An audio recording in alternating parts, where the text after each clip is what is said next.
Hello, beloved Laag buddies! Are you ready for another memorable episode today? I'd say more of historical. Makarelate gid ani ang mga oldies. Di ba, Kuya Jao? Excuse me, history is timeless. And for today's video, let's dig into the treasures of the past encapsulated in a night of heritage. Tara, maggabii sa Kabilin ta! Suruyog mo suporta sa mga lokal nga pinangga. Katahumog habunda, mga dapit nga puno sa gasa. Let's go! La la la la la la, ang lokal. Ikaw ako manlaaga. La la la la la la, ang lokal. Ubantado nga sa kalambuan.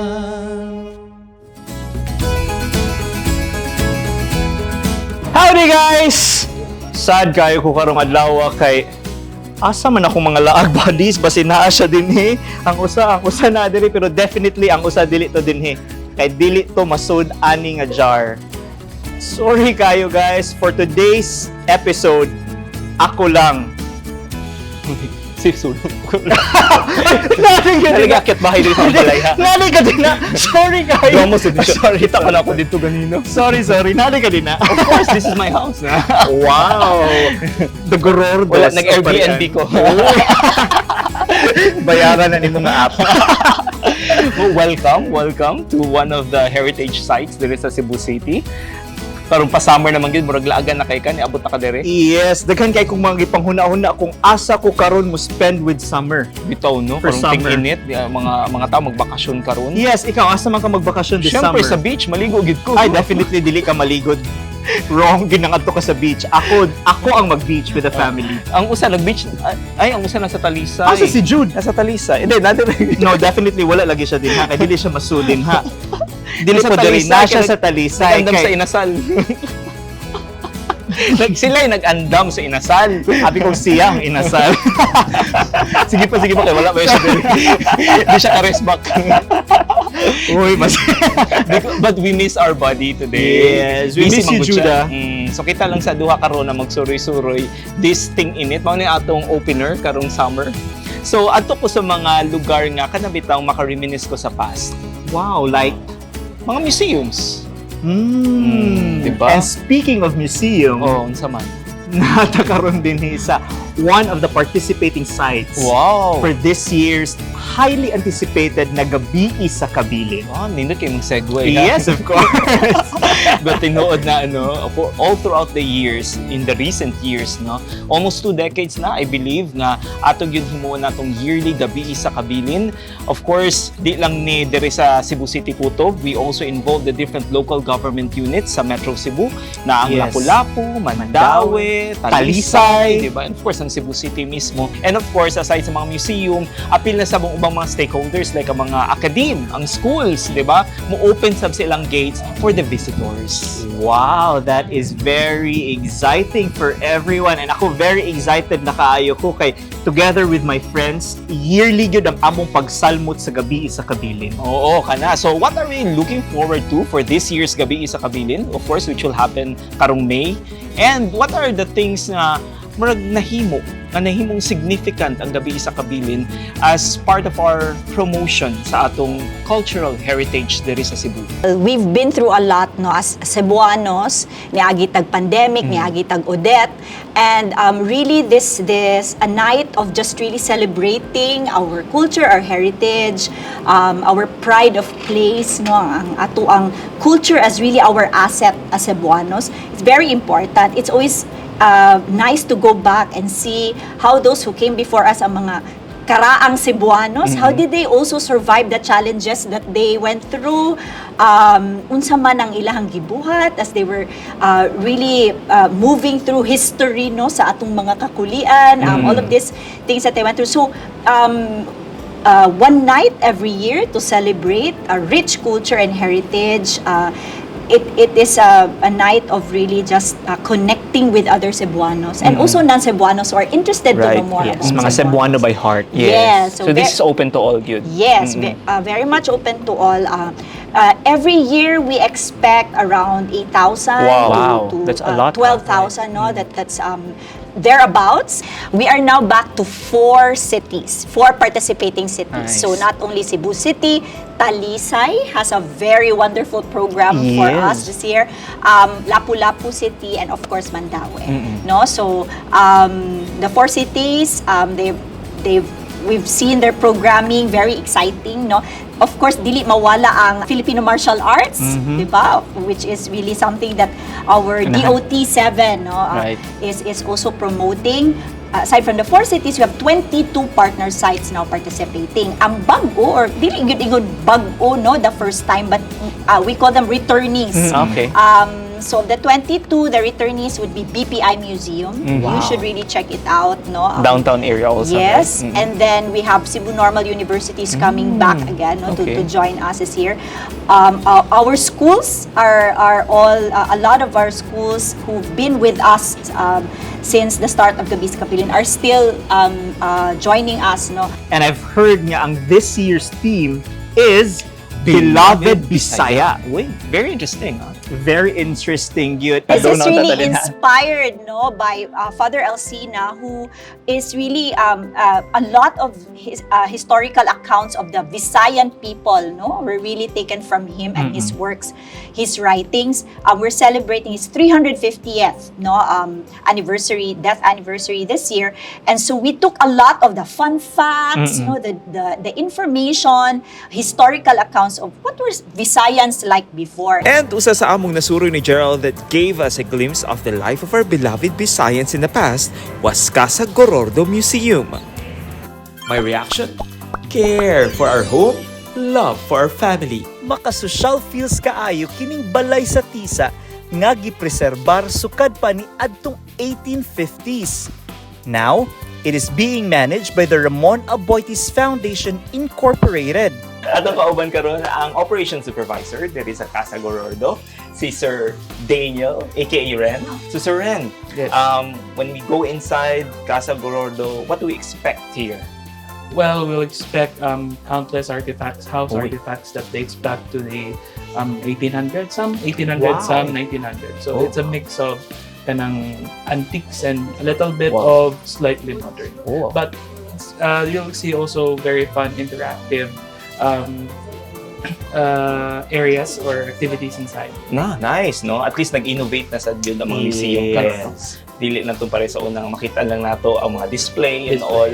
Karon very interactive na. Yes. So very mga religious icons kini. Yes, these are what we call the pasos. So these are actually part of our most prized collections because every for example kanisha sa segunda kaida, so we often display it in a karosa, Okay. a karosa carriage. Alright. Every Semana Santa, and kanisha the San Juan Pasos, we display it every Fiesta sa Parian, the Fiesta sa Parian. This is the Feast of Saint John the Baptist or San Juan the Bautista. So these are really very important pieces of kaning history and religion. He even showed us how interactive the museum can be.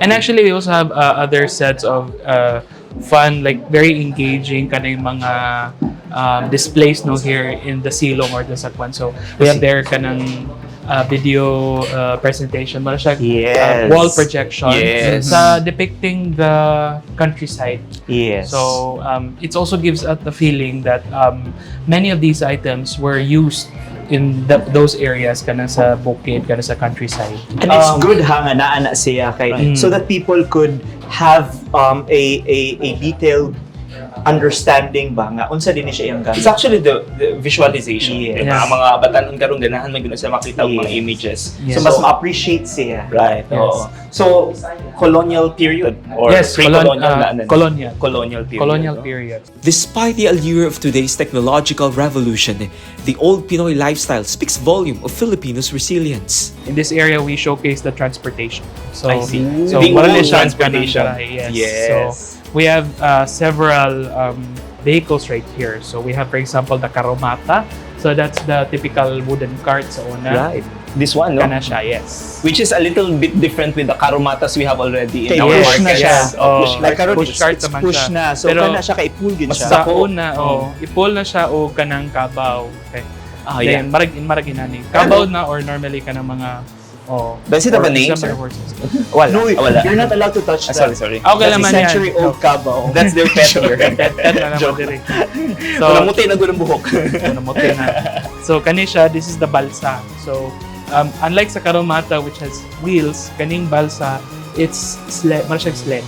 From the ground to the second floor, daghan mi nakatunan ha. Bisan gani sa pagsaka lang sa ilang staircase. So, if you're gonna count like the pattern, oro, plata, mata, oro, plata, mata, oro, plata, mata, oro, plata, mata, oro. It's gold. It's gold. As we move up, our learning about Filipino hospitality became clearer to our minds. Gikan sa pag-amping sa balay, ngadto na sa pag-atiman sa mga bisita. Apil na ang mga buot nga manguyab sa usa ka sakop sa pamilya. So, I also have a secret right here. Oh, secret door. Oh. Yes, it's a secret passageway. So, this is a wooden door that dates to a certain area in the house called the Suitor's Corner. So, right there. Suitors. Suitor's Corner. Yes, So, by the stairs. mga manguyab, sir. So, Diri manguyab yun eh. so kana siya na chair. Dira normally mo lingkod ng lalaki, dira babae nga diri. Okay. So, ang parents would, mother would normally sit between them. Kaya, things were very formal before, so Right. no touchy-touchy. So, dapat na yung magbantay. So, uso ng physical distancing sa una. And so it was very convenient for the mother to gain access to the room right here, and Right. sometimes to snoop in on the couple. The house is a fusion of Chinese and Spanish elements. That included the bedroom of Cebu's first Filipino bishop, Juan Gorordo.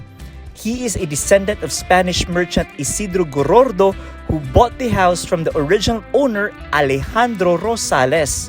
The structure is the hardscape, but the intangible takeaway from this brief tour is the kind of Filipino value that lives: our love for our family. There have been many changes, many renovations throughout Casa Gorordo's history, but the message here is still the same. Right. So it's a Cebuano household. Right. And it also taps into our identity as Cebuanos. Speaking of Cebuano identity, usa sa mga timailhan sa pagkaisog sa mga Bisaya, mao ang Fort San Pedro. Reaction? Siyempre, like taani. Welcome to Fort San Pedro, a preserved historical landmark here at the heart of Cebu City. Kung tanawon natin yung shape, very strategic because it is triangular in form, which is basically what's really known for. Two of its sides are actually facing the sea, and the remaining one is facing the mainland. Strategic, and especially during the Spanish settlement, because it's easier for them to see the enemies, especially the pirates who are coming from the coastal villages. This former military defense structure stands about 30 feet high, tall enough to keep an eye of possible subtle attacks. The three sides of the fortress are called bastions, named after the Spanish fleets that arrived in our shores. These are San Miguel, La Concepcion, and Ignacio de Loyola. Are you safe there, Kuya Jao? Naa daw mga canyons diha. Nothing to be scared of, Gerald. For daglam na lang yun ning mga kanyon nila dire. Pwede na ka magka-picture without engaging into war. Meaning, these are inactive, but being preserved for us to get a glimpse of their defense capability in the past. Ligon man tanaw ng Fort San Pedro, niagi na sab ni og dagang kausaban. Paghuman sa ikaduhang gubat, ang Fort San Pedro nahimo lang siyang una gigamit sa mga Philippine Army. Dayon mga ubang mga LGU. Dayon nahimo siyang garden club. Naa siya lihok, no? And then pag 60s gitarong siya, giayo siya. Kining naa sa akong luyo. Giayo ni siya kay mo ni siya dako kayong naguba pag si ay kaduhang gubat.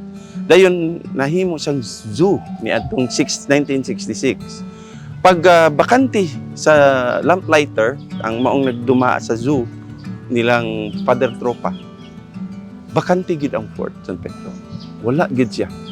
It's just a piece of stone. Ang mga tao dinhi come and go. Magbuot lang sila kung silang buhaton, kining dapita din hilabihang mugawa, hilabihang bahua. Just try to imagine, gibakantihan kag mga mananap. Pagka 80s na, diha na, gisugda na, ni gilimpyuhan na ni, anya, diya na gigamit na, nahimo na siyang Philippine Tourism Authority, gihimo na siyang museum, gipanindot na siya sa local government, dinhi, wa pa man ni siya mabalik sa Cebu City government. Until nga nahimo na gid siyang museum dinhi under the Philippine Tourism Authority hangtod sa 2008. Pag 2008 na turnover nga to sa Cebu City government, pag 2010 nabuhatan siya og resolution nga paninduton siya, nga gamiton na siya sa katawhan, abli na siya sa katawhan, nga dili na siya susama ni adto. Nga ang mga tao mag-anhi dinhi, magpatuyang silang gibati, no? Although di na to sila ika-blame kay wa may nagsulti nila og ngano, wa say nag-edukar nila nga dili na di ay pwede inana, no? So pag 2013 dito na nagsugod nga gihatagan og bili kay under naman ta sa watchful eye sa National Historical Commission of the Philippines kun diin gihatagan na og value ang Fort San Pedro. Despite being considered as an early Spanish settlement, Fort San Pedro's story is still intertwined with the beloved Bisaya. Calling all history buffs, let's take a peek sa yanong kinabuhi sa mga Cebuanon diri sa National Museum of Cebu. My reaction? Of course, heart, because we love our own. And we're finally here sa National Museum diri sa Cebu very City. exciting. Kaya ba mo mga lag buddies? This Diba ba mo kasing lakaw-lakaw, no? Grabe kayo, kaya daghan kitang mga makita. Kaya ba mo, this is my first time din sa National Museum. Oh my gosh, I have to tell you this. This is my first time to Si Kuya po, si Kuya Kabilin. yung murag silingan na nato ang National Museum. Doon na kayo. But I was Yes. amazed sa pagsulpa lang nato. This is one of a kind because di man yung nakadaghan ng mga museum nato diri sa Cebu, and then it is actually composed of 4 galleries ang National Museum. So mao natong suruyon karon, and this was actually open to the public last year lang. Wow. So wa pa siya mag-anniversary technically. When was that? That's August of last year. Yes, August 2023. And dagan ang nisod diri kay for free man ang admission. Haningon pa siya gaganin na ko na isulti. Yes, guys, you heard it right. Free ang Because admission. you confirm it's free. Free ang admission din sa National Museum, and they are open from Tuesdays until Sundays. The museum highlights Cebu's vibrant biodiversity, geology, ethnography, archaeology, arts and culture, and maritime traditions.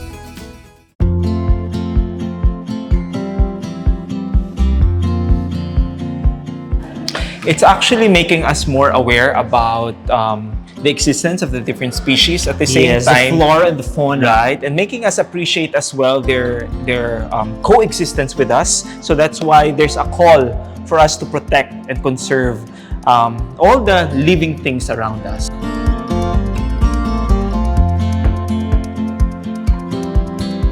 Now we are at the second gallery din sa National Museum, and we have observed nga daghan kaayo din yung mga old artifacts, and we have learned nga kanilang second nga gallery is about Karaang Cebu. Karaang Cebu, Right. ang mga bahandi sa Karaang Cebu. What is bahandi? Treasure. Very good. Oh, di ba? And gikan sa ikaduhang gallery, arita sa ikatulong gallery, pero kauban nato karon si Jude. Uy, nalahi lagi kang Jude. Taas si Jude. Ay, ni daw. Ingon na, itaas ang ingon. Ay, mong bakter. Ato pahuwaon ni diri. Okay, so dito sa ilang third gallery, unya dito Karaang Cebu man, dito sa gitawag nato nga paglawi.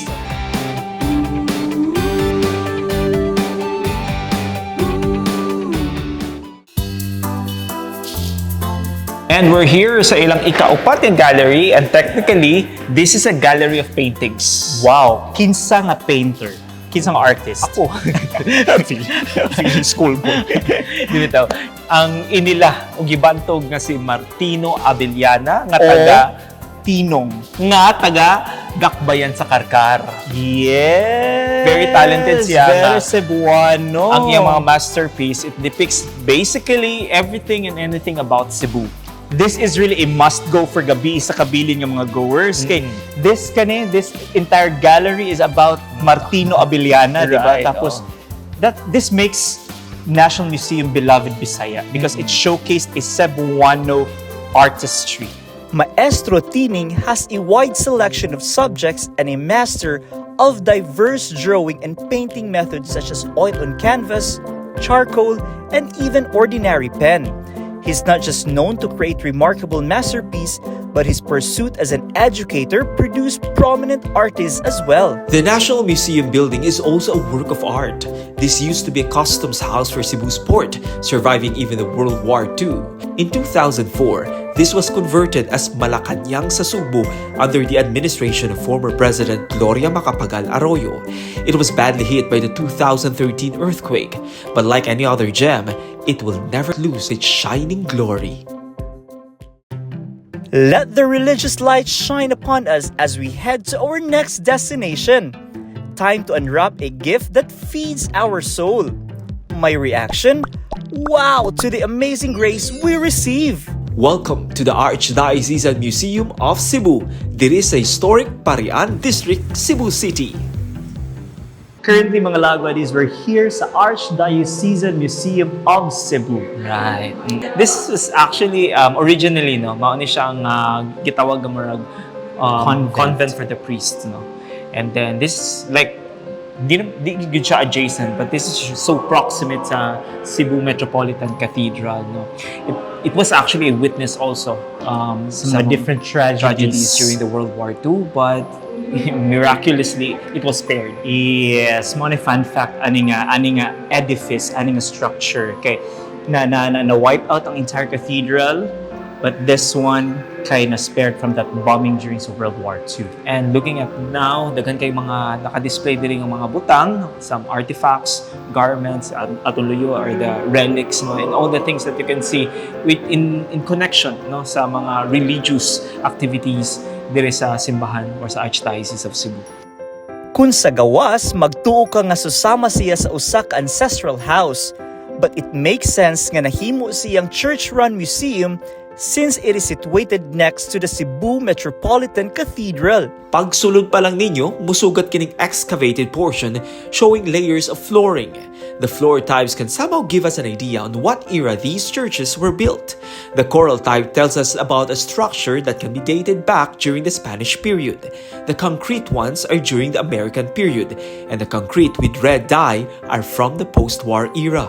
Unearthed artifacts are also exhibited all around. Ug susama sa tumitigil ang mundo once you arrive sa ilang chapel of relics that houses some 70 first-class relics of saints, part of a huge collection of Cebu's former Archbishop, His Eminence Julio Cardinal Rosales. Laag trivia! First-class relics are part of the physical remains of saints used for veneration and a celebration of their memory. Meanwhile, second-class relics are non-bodily items or belongings associated directly with specific saints. Third-class relics are objects that have been touched to a first or second-class relic. Here's one church icon that marked a class of its own humble living. Who would ever forget Cebu Archbishop Emeritus Ricardo Cardinal Vidal? Siya mao'y niduso nga makamugna og museum isip kabahin sa ika-400 nga anibersaryo sa pagka-diocese sa Cebu.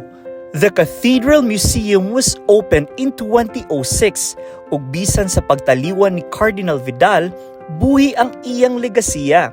Sa ikaduhang andana, the church dedicated a special area showcasing the prelate's memorabilia, from his garments down to the items associated to him. Sa susamang andana, nahimutang sab ang mga church items nga gamiton sa misa ug uban pang religious activities. Pero tipik ra ang among mga naadtuan sa inyong masinati once you join Gabii sa Kabilin. Good news is our premium tickets are still being sold karon, Okay. no? So I go back to beloved Bisaya. So we say if you are from Lapu-Lapu City, Mandaue, Talisay and Cebu City, no, if you live in these four cities, if you study, if you work in these four cities, you can register online to get a free ticket. Wow. So we allocated 5,000 free tickets tickets this year. Wow. No, as a tribute to as a gift to our beloved Bisaya. Amazing, no? We opened it up, initially we said, okay, we're going to open it up for 15 days, 20 days, but in 10 days, nahurot siya dayon. Sold out ba yung inanagid ka-interested ang mga Bisaya? Yes. Ano karoon natin katong time? Ano karoon pa natin nag-shoot? So we're expecting already the 5,000 that's secured. 5,000, that's Yes. already our initial, no? But now, tickets are still selling at Right. our 22 sites, and also in Ayala Center, Cebu, and in Central Block. Be, suwayan kaha nato pangutana ang mga Gen Zs kung nganong beloved Bisaya man ta. Our culture, the foods that we have, sa rice, kanon, kanang mais, alamin na siya Paris o kanang like ginamos. Probably the culture and also the festivals, like especially ang sinulog, and also the people, like inang heartwarming kayo, mang welcome, and then like miski unsa nga problems kay like makasmile sila.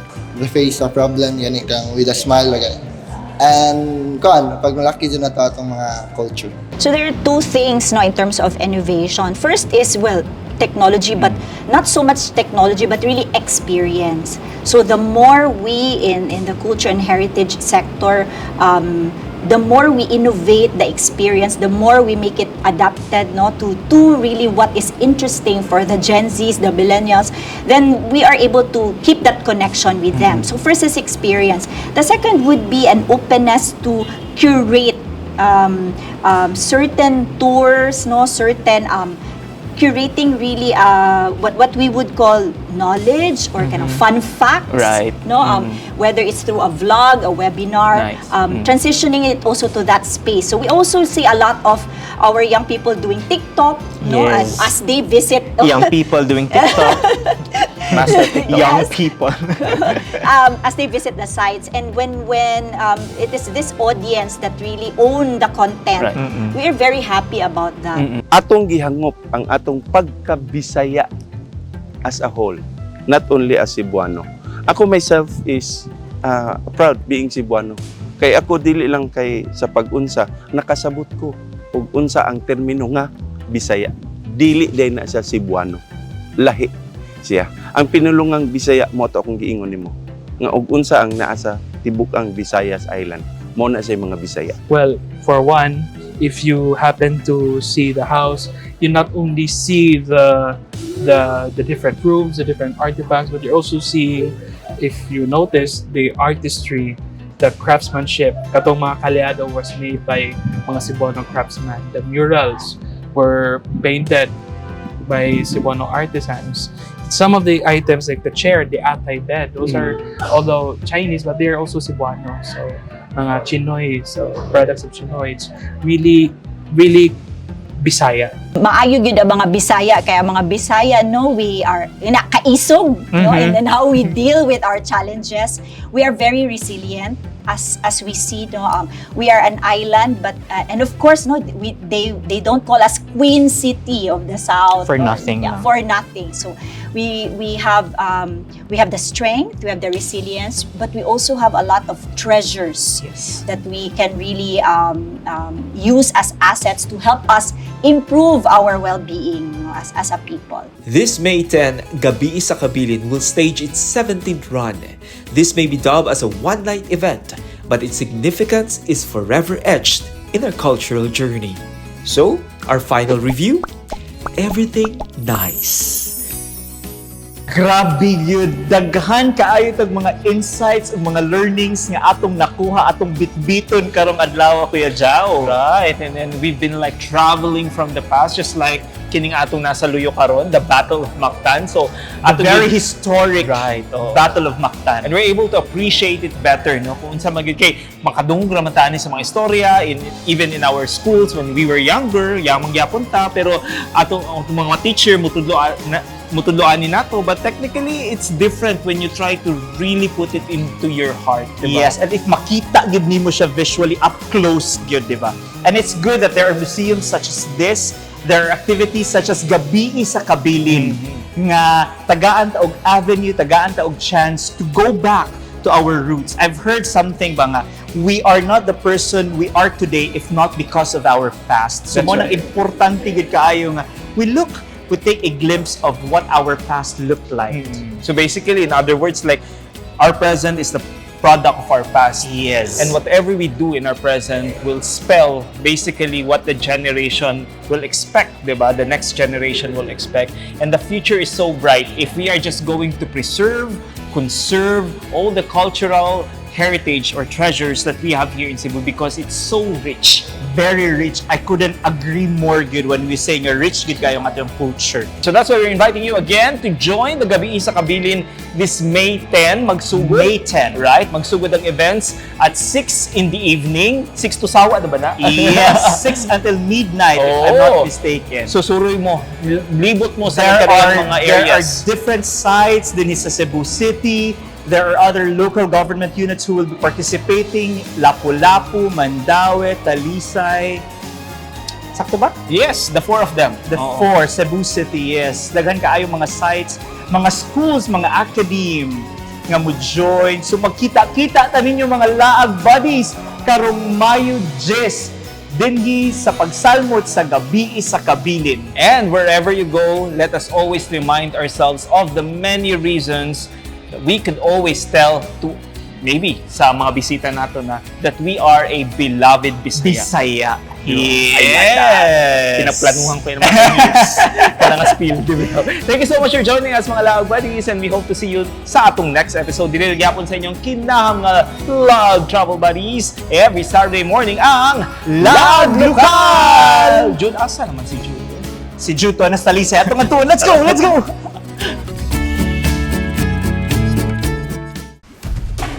Suruyog mo suporta sa mga lokal nga pinangga. Katahumog ka bunda, mga dapit nga puno sa gasa. Let's go! La la la la la la ang lokal. Ikaw ka kumanlaaga. La la la la la la ang lokal. Ubantado nga sa kalambuan.